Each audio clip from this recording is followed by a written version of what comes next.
18 tahun usia pernikahanku bersama Khadijah, wanita pilihan hatiku.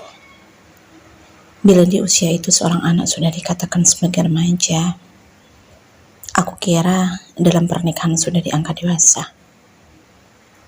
Aku sangat yakin akan kekokohan hubungan pernikahanku, dan tak mungkin bagiku untuk menengok ke lain hati.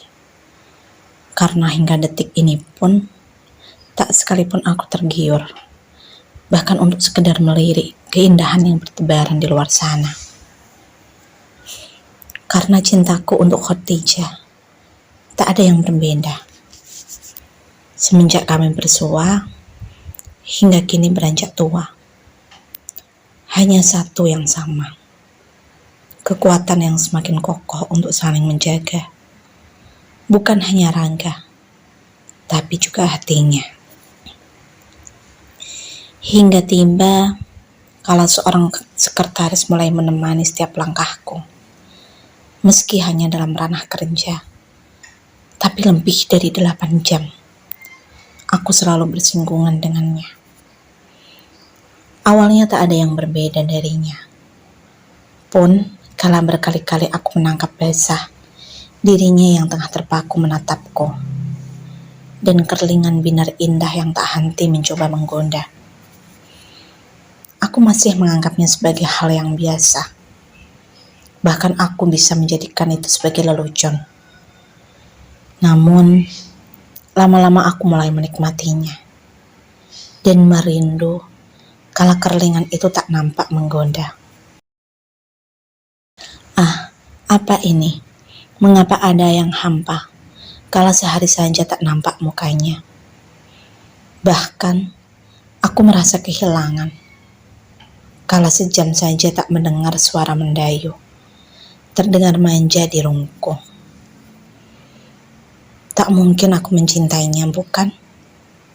Karena rasa itu hanya kupersembahkan untuk satu nama, yaitu Khadijah. Kuat, aku berusaha mengingkari bisikan di dalam sana, meskipun seringkali berakhir sia-sia. Hingga ketika malam itu tiba, saat meeting baru saja usai selepas Isya, aku melihatnya berdiri sendiri di pinggir jalan. Mungkin sedang menunggu kendaraan.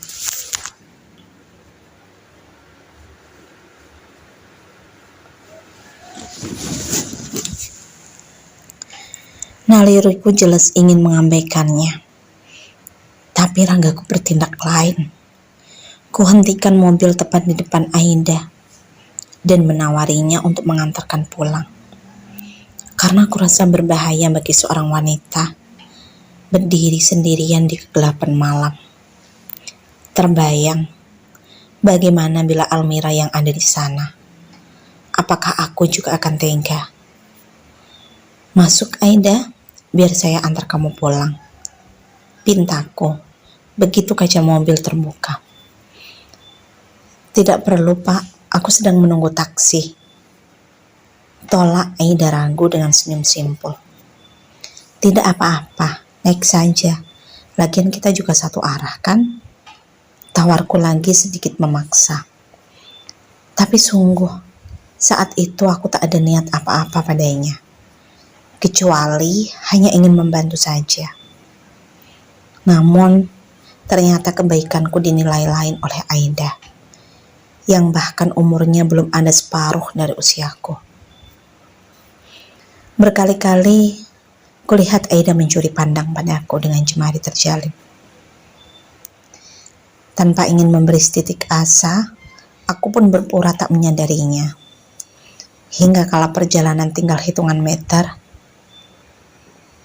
Aida menaruh tangan kanannya di kaki atasku dengan senyum yang sungguh membuatku terpana. Benar bila dikata, saat ada dua orang berduaan, maka di situ akan hadir setan di antaranya. Sungguh, saat itu aku berharap mampu menolak kenikmatan sesaat itu. Namun sebukah daging di dalam sana merasa tak ada sesuatu yang tak mampu kuangkat seperti apa, hingga membuatku terbuai, tak ingin kehilangannya. Saat itu pun hatiku berdenyut perih. Terbayang muka Khadijah yang seakan hadir di pelupuk mata dengan derai air mata.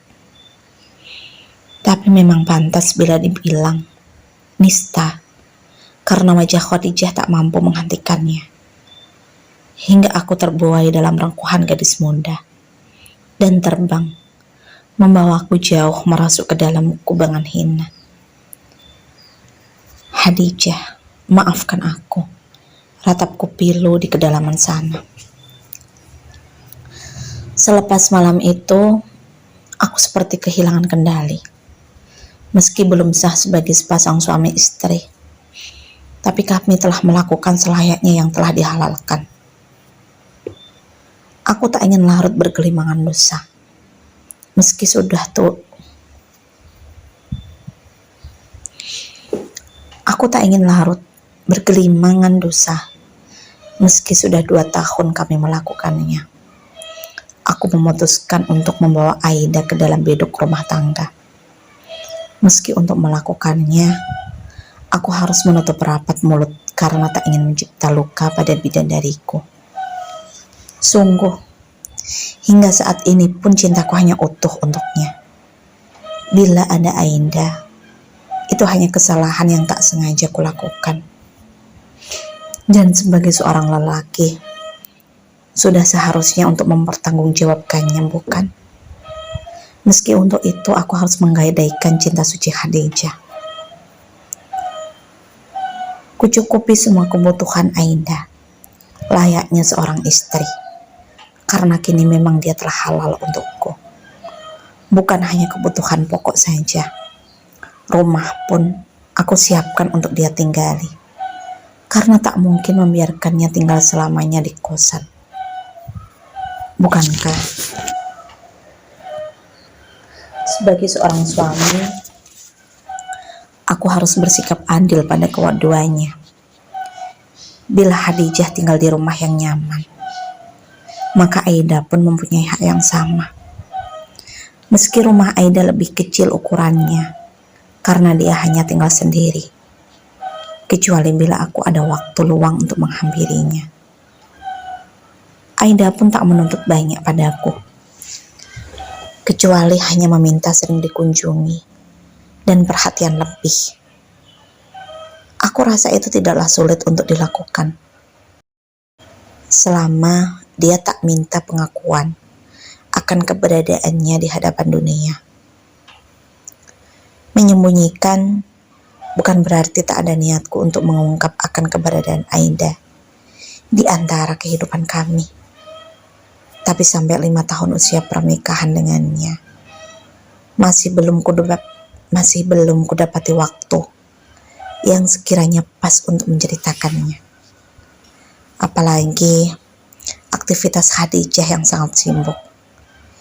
Hingga saat malam, aku menangkap gurat kelelahan di wajahnya. Dan itu membuatku selalu urung untuk mengatakan akan sesuatu yang mungkin membuatnya tersentak.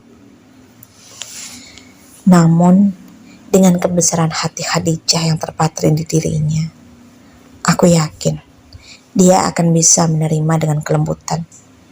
Meskipun untuk itu, pasti akan ada amarah yang tak mampu ditahan. Aku pun paham akan gejolak yang mungkin menyiksa batinnya. Maka aku tak ingin gegabah agar tak terlalu dalam nanti luka yang akan ditimbulkannya. Tapi sesuatu yang aku kira telah dalam menguburnya, hingga tak mungkin baunya tercium itu terbongkar juga di hadapan Khadijah. Bahkan sebelum aku mengungkapnya. Astagfirullah. Sungguh hatiku berdenyut akan beberapa rasa yang berhamburan di sana.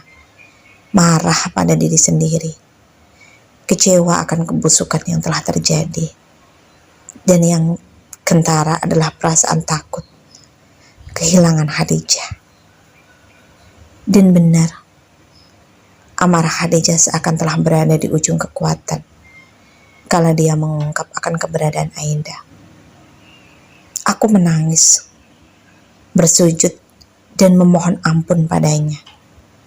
Namun yang kulakukan semuanya sia-sia, karena Khadijah tak sedikit pun bergeming, apalagi luluh akan derai penyesalanku. Dia menginginkan berhenti, karena tak mampu lagi menahan luka pengkhianatan. Aku pun tak henti mengibah padanya, berharap masih ada tempat bagi seorang pendosa. Tapi Khadijah sangat kokoh. Hatinya dingin, bahkan seakan telah membeku untukku. Aku terus mencari celah dari segala arah yang memungkinkan untuk mendapati ampunan Khadijah. Segala macam cara kulakukan, hingga meminta pada Almira untuk berbicara pada ibunya. Meski menolak, tapi Almira menyetujui, karena memang dia tak menginginkan perpisahan ini.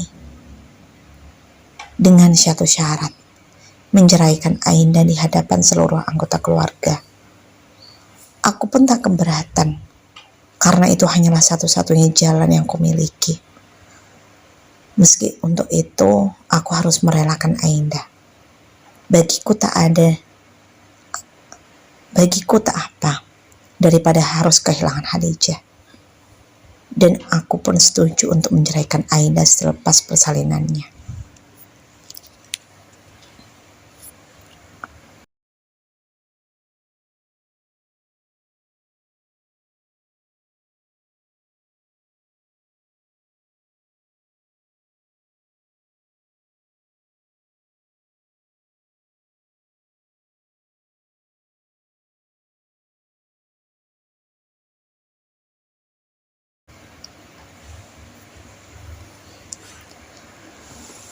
Bila ditanya, bahagiakah hidupku sekarang menjalani hidup bersama istri muda?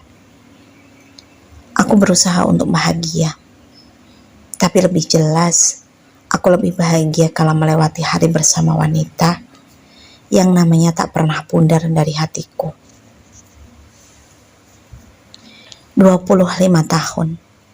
Sekalipun dia tak pernah mengeluh akan segala kebiasaan burukku.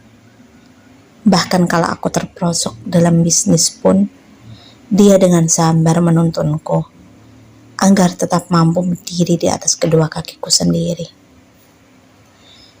Nada bicara yang tak pernah meninggi kala berbincang denganku menunjukkan betapa lembut perangai yang dimilikinya. Jauh berbeda dengan Aida yang selalu bernada manja. Saat malam menyapa, dia selalu menunggu bila aku masih terjaga. Bahkan saat hamil, tak pernah sekalipun dirinya mengeluhkan akan kondisinya. Sungguh tak seirama dengan Aida, yang setiap malam memintaku untuk memijit punggungnya. Ah, Khadijah, bagaimana kabarmu sekarang? Rintihku di kedalaman hati. Hampir 3 bulan tak sekalipun kita menjalin wicara. Bahkan untuk bersua pun, aku telah kehilangan seluruh kekuatanku. Tentu besar harapanku agar bisa bersua dalam canda lagi bersamamu.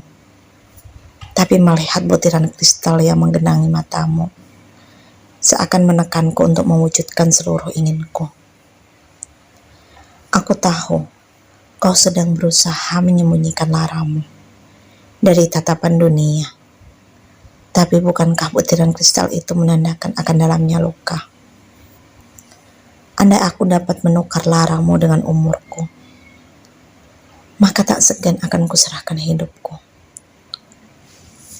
Tapi gelengan kepalamu menunjukkan bahwa tak ada satupun yang bisa kulakukan untuk menebus salahku. Dalam setiap detik yang kulalui, tak pernah sekalipun luput dari perihnya ratapan penyesalan. Tapi, sepedih apapun ratapku, tak mampu mengubah kondisi kita saat ini. Bodoh memang diri ini saat tak mampu menjaga kepercayaanmu, memilih berbuat hina dengan merengkuh manisnya madu yang ternyata menyengat seluruh asaku. Mas, tolong ambilkan air putih, adik haus sekali, pinta Aida seketika membuyarkan seluruh anganku untuk bersua dengan Khadijah. Perut yang sudah sangat membesar membuatnya terlihat tak lagi menawan. Berbeda dengan Khadijah yang meskipun sedang hamil besar, tapi bagiku tetap terlihat mempesona. Ambil sendiri, Dek. Itu kan airnya ada di meja, tuturku, karena melihat gelas air putih itu tak berjarak jauh, hanya sepanjang lengan Aida. Tidak bisa, Mas. Itu kan jauh, rengeknya lagi dengan suara manja. Aku mendengus, setengah kesal pada sikap Aida. Pada awalnya, aku menikmati manjanya. Kelihatan sangat menggemaskan bagiku. Tapi kini aku mulai muak dengan semua itu. Bahkan saat ini aku mulai membencinya. Coba dulu, Dek, ucapku ketus. Bibir Aida nampak mulai mengerucut kalau aku bersikap sedikit cuek. Ya sudah, kalau tidak mau, memang kamu selalu seperti itu saat aku minta tolong. Padahal aku seperti ini juga karena mengandung anakmu, Mas. Setidaknya, kalau tidak bisa merasakan sakitnya hamil, perlakukan aku dengan baik, gerutu Aida dengan suara bergetar, menandakan akan tangis yang sebentar lagi akan pecah. Berat, ku hembuskan nafas. Sungguh, aku tak sanggup menghadapi sikap Aida yang tak henti merengek dan menangis itu. Hingga ku sodorkan segelas air putih untuknya, karena tak ingin bila tangisnya semakin menjadi-jadi. Bukan karena rasa imbah, tapi malas mendengar isakan yang susah berhenti itu. Ini airnya, ucapku, kalau tak jua gelas itu diterima. Enggak jadi haus. Elak Aida ketus dengan netra yang masih berkaca-kaca. Ku letakkan gelas begitu saja di hadapan Aida tanpa mengindahkan laranya. Mas, seru Aida tak terima. Apa? Jawabku gamang. Tak bisakah kau bersikap baik padaku? Aku tahu kamu menyesali akan hancurnya hubunganmu dengan Mbak Khadijah. Tapi aku ini juga istrimu, Mas. Aida terisak. Seperti inilah kondisi rumah tangga kami. Saling berteriak dan menghujat. Bila bersama Khadijah, rumahku adalah surgaku. Tapi di sini, jangankan surga, kenyamanan pun seakan pergi menjauh. Apakah selama ini aku tak bersikap baik padamu? Apapun yang menjadi pintamu, selalu kuturuti. Bahkan saat kau memintaku untuk membelikan barang yang persis dengan milik Khadijah pun, aku tak menolak. Padahal Khadijah memperoleh semua itu dari keringatnya sendiri. Tapi tetap saja, kamu masih tak terima. Balasku tajam. Oh, jadi sekarang kamu mulai membanding-bandingkan diriku dengan istri tuamu itu, yang bahkan sudah tak mampu lagi memuaskan hasratmu. Sinis Aida menghina. Cukup, Aida. Jangan pernah sekalipun kau mengatakan hal buruk tentang Khadijah. Gertakku garang. Nafasku mulai memburu, menandakan akan amarah yang telah memuncah. Aida bisa memperlakukan diriku dengan buruk, tapi tidak untuk mengatakan hal buruk tentang Khadijah. Kenapa? Bukankah itu kenyataannya? Hingga membuatmu selalu mendatangiku saat hasrat itu sedang memburu. Hina Aida lagi semakin tajam.